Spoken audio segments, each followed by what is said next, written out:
आइए हम लोग जानते हैं विलियम सिंथेसिस फॉर ईथर।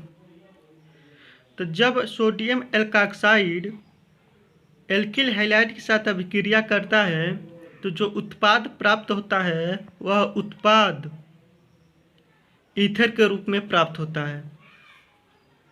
तो ईथर प्राप्त होता है। इस अभिक्रिया में हम सोडियम एल्किल हाइलाइड लेंगे, उस एल्किल हाइलाइड के जगह पर यदि हम टर्शियरी एल्किल हाइलाइड लेंगे और सोडियम एल्काक्साइड के साथ अभिक्रिया कराएंगे तो ईथर न बनकर एल्किन बनेगा। इसलिए कि हम जब भी सोडियम एल्काक्साइड के साथ अभिक्रिया कराएंगे तो सिर्फ एल्किल हाइलाइड का अभिक्रिया कराएंगे, न कि टर्शियरी एल्किल हाइलाइड का।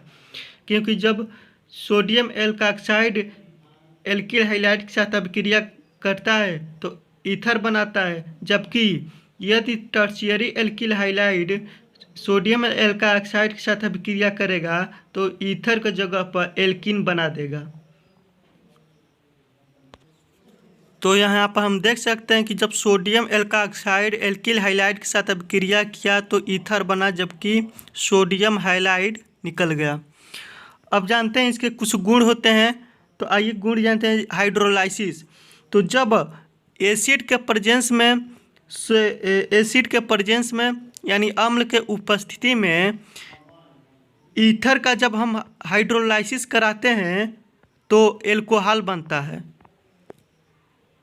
तो यहाँ पर हम देख ले कि जब ईथर का अम्ल के उपस्थिति में हाइड्रोलाइसिस कराते हैं तो एल्कोहल बन जाता है। तथा जो दूसरा इसका गुण है वो गुण है कि जब ईथर फास्फोरस पेंटाक्लोराइड के साथ अभिक्रिया करता है तो एल्किल हाइलाइड बनता है। तो यहाँ पर हम देख सकते हैं कि जब ईथर फास्फोरस पेंटाक्लोराइड के साथ अभिक्रिया किया तो यहाँ पे एल्किल हैलाइड या एल्किल क्लोराइड बनकर तैयार हुआ। अब जानेंगे जो हमारा तीसरा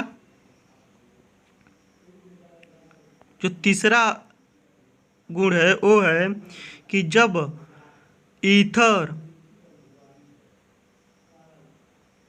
हाइड्रोजन आयोडाइड के साथ अभिक्रिया करता है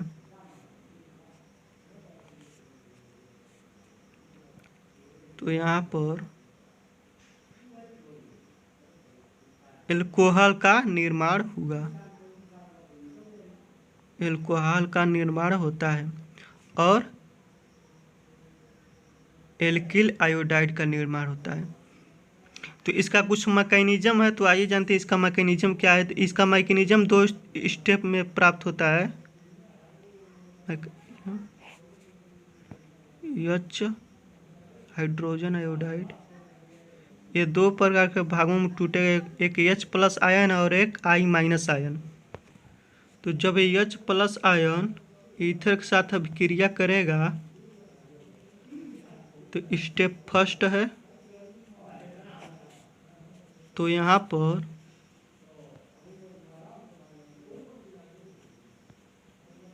तैयार होगा। तथा इस आर के साथ स्टेप 2 में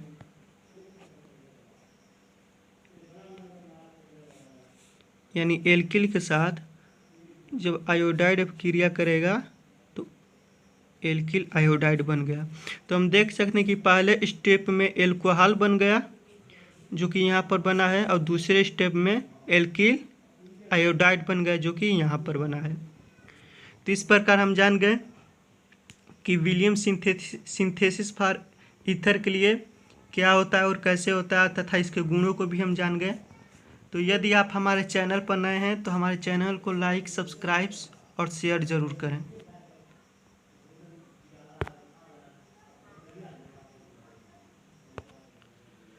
तो विलियम सिंथेसिस फॉर ईथर में जब सोडियम एल्काक्साइड एल्किल हाइलाइड के साथ अभिक्रिया करता है तो यहाँ पे ईथर बनकर तैयार होगा। तथा जब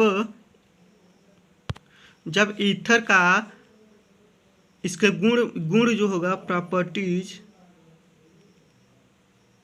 तो जब ईथर का हाइड्रोलाइसिस कराते हैं अम्ल के उपस्थिति में अम्ल की उपस्थिति में, तो यहाँ पर एल्कोहल बनकर तैयार हुआ। जबकि दूसरा जो गुण है, तो जब फास्फोरस पेंटाक्लोराइड के साथ अभिक्रिया ईथर का कराते हैं तो एल्किल क्लोराइड बनकर तैयार हुआ। और जब तीसरा जो गुण है, तो जब ईथर का हाइड्रोजन आयोडाइड के साथ अभिक्रिया कराते हैं तो एल्कोहल तथा एल्किल हाइलाइड बनकर तैयार हुआ। और इस जो रिएक्शन है, इसका जो मैकेनिज्म है वो 2 स्टेप में होता है। तो जानते हैं हम कि जो हाइड्रोजन आयोडाइड है 2 प्रकार के आयनों में टूटेगा, एक H+ आयन और एक I- आयन। तो जो पहला स्टेप होगा, तो जब एल्किल का अभिक्रिया H+ ईथर का अभिक्रिया हाइड्रोजन H+ आयन से कराएंगे तो एल्कोहल बनकर तैयार हुआ। और दूसरे स्टेप में जब इस एल्किल का अभिक्रिया आयोडाइड के साथ कराएंगे, यानी I- आयन के साथ कराएंगे, तो एल्किल आयोडाइड बनकर तैयार हुआ। और यदि आप हमारे चैनल पर नए हैं तो आप हमारे चैनल को लाइक, सब्सक्राइब और शेयर जरूर करें।